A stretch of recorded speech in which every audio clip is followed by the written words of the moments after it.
Со одржувањето на завршната работилница за јакнење на јавната свест за правата на лицата со телесна попреченост, меѓуопштинското здружение Мобилност успешно го комплетираше проектот што се реализираше од почетокот на годинава.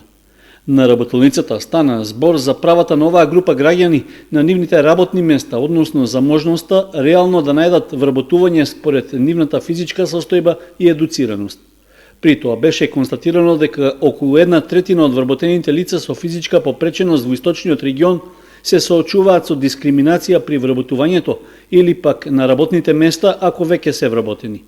Поради тоа, неопходно е да се работи на подигање на јавната свест за да им се помогне на телесните инвалиди при остварувањето на нивните законски права, беше заклучокот од завршната работилница на проектот.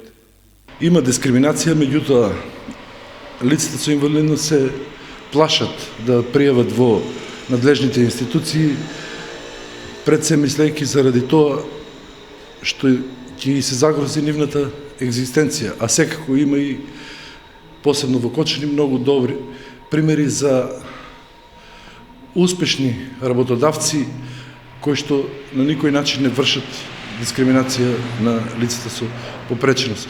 Меѓутоа, сето тоа е индивидуално, зависи од самите работодавци пред се. Според Војновски, дополнително негативно кај лицата со попреченост влија и психолошкиот ефект дека безработен ангажман се бескорисни и представуваат товар за семејството и за општеството, што ги става во подредена состојба за која никој не сака јавно да говори.